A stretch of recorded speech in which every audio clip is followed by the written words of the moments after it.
Airport zone, Dubai airport free zone metro station এবং এতে সালাত, আরও পাশে আছে আলকোসাইস 2, আলকোসাইস 1। এই যে জায়গার নামগুলো আমি বললাম, এই নামগুলো জায়গার মধ্যে হচ্ছে আরও কিছু ইনস্টিটিউট রয়েছে। এএসটিআই আছে, সাথে জিটেক আছে, এমআইবিডি আছে, আরও অনেক অনেক ইনস্টিটিউট আছে যারা বাংলাদেশ থেকে আসছেন। তো এখানে যারা আসে তুলনামূলক এটা হচ্ছে রেসিডেন্সিয়াল এরিয়া। তো এখানে আপনি বাঙালি বিল্ডিং রয়েছে, সেখানে আপনি 300 দিরহাম 400 দিরহামেও পাবেন, কিন্তু সিট ফাঁকা পাওয়া খুবই মুশকিল, খুবই কম সিট ফাঁকা থাকে এখানে, পাবেন না বললেই চলে। আর বিশেষ করে নর্মালি যেগুলো সিট এখানে থাকে 750 দিরহাম, 650 দিরহাম, সিঙ্গেল পার্টিশনও 750, 800 দিরহাম, 900 দিরহাম, 1000 দিরহাম, একটু বেশি। তো 500 দিরহামেও আপনি একটু ভিতরে গেলে আপনি 500 দিরহামের মধ্যে পাবেন, 450 খুব কম পাবেন, 550, 500 এরকম রেন্টে পাবেন।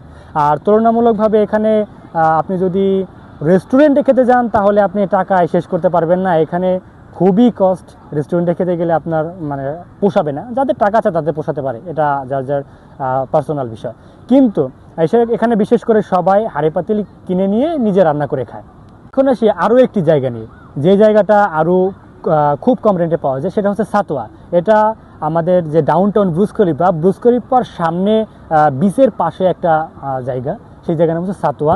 এই সাতোয়ার এই জায়গাটাতেও বাঙালি লেবার ক্যাম্প রয়েছে। এর আগে আমি বলেছি যে এই ক্যাম্পের এইখানে আপনি নর্মাল রুমও পাবেন, সেখানে দেখবেন অনেক বাঙালি ভাই, পাকিস্তানি ভাইয়েরা আপনার 200, 300, 350, 330, 350।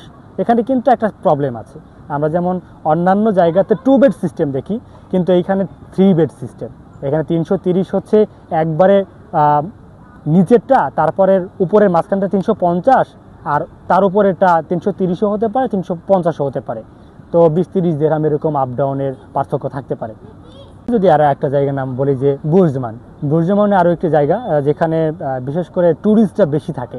জায়গাটা খুবই এক্সপেন্সিভ এবং আপনি সেখানে ছোট ছোট রুম পাওয়া যায়, ছোট ছোট রুম, কিন্তু জায়গাগুলো খুবই ভালো লাগবে। হয়তো জায়গা ওই বড় রুম পাবেন না, দেশে যেরকম আপনার রুম পার্সোনাল রুম থাকে অনেক বড় বড়, হাঁটতে ভালো লাগে, কিন্তু এরকম রুম পাবেন না। শুধু আপনার থাকার জায়গাটা থাকবে, কিন্তু চারদিকে দেওয়াল করা থাকবে, সুন্দর একবারে পার্টিশন করা সিস্টেম করা থাকবে। এখানে 1900 দিরহাম, 700 দিরহাম, 750 দিরহাম, 800 দিরহাম এরকমে আপনি বার্গেনিং করতে পারবেন, বার্গেনিংয়ের সিস্টেম আছে। টপল আরও একটি জায়গার কথা না বললেই নয়, যে জায়গাতে আমরা বেশিরভাগ স্টুডেন্টরা, পুরো দুবাইতে আমরা যতগুলো স্টুডেন্ট আছি বেশিরভাগ স্টুডেন্টরাই আমরা ওইখানে আছি।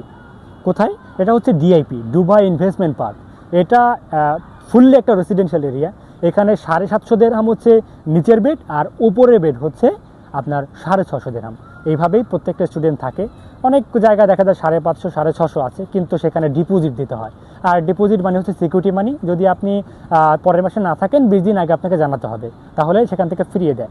ডিআইপি মানে ডিআইপি হচ্ছে দুবাই ইনভেস্টমেন্ট পার্ক। এটা হচ্ছে বিশেষ করে ভাইব এডুকেশনে আমরা যেসব স্টুডেন্ট এসেছি, আমি নিজেও ভাইব এডুকেশনের একটা স্টুডেন্ট। তো সেখানে ভাইব একটু দূরে, ওইখান থেকেও 1 ঘন্টা সময় লাগে একটু যেতে। তো কিন্তু ভাইব থেকে গাড়ি প্রোভাইড করে, যদিও এর জন্য কোনো প্রবলেম হয় না। ভাইবেরও অবস্থাও ভালো আছে আলহামদুলিল্লাহ। প্রত্যেকটা ইনস্টিটিউট ভালো, আমার কাছে কোনো ইনস্টিটিউট খারাপ লাগেনি, প্রত্যেকটা ইনস্টিটিউটের অবস্থাই ভালো। কিন্তু ডিআইপিতে থেকে ওইখান থেকে ভাইবের সাথে যে একটা গাড়ির কোলাবোরেশন রয়েছে, যার কারণে আপনি খুব ইজিলিভাবে ভাইবে যেতে পারছেন। আর ওইখানে রুম রেন্টটা অবশ্যই বুঝতে পেরেছেন, রেসিডেন্সিয়াল এরিয়ার কারণে 750 দিরহাম রয়েছে। তো রুম রেন্ট নিয়ে বেশ কিছু কথা বললাম। সারা দুবাইয়ের যে কটা সিটিতে রুম রেন্ট আছে আমার জানা মতে, তো আমি সবগুলো জায়গার কথাই বলার চেষ্টা করলাম। তারপরও আরও অনেক কথা রয়েছে যেগুলো ভিডিওটা এত বড় হয়ে যাবে যে বলা সম্ভব না। যদি আরও কোথাও আপনারা নিজস্ব রিলেটিভ থাকে, কোথাও আসতে চান, তাহলে আরও কোথাও আপনারা যেতে চাইলে আমাকে ইনবক্সে বলতে পারেন, আমি অবশ্যই আপনাদেরকে হেল্প করার চেষ্টা করব। ইনশাআল্লাহ ভালো থাকবেন। আসসালামু আলাইকুম।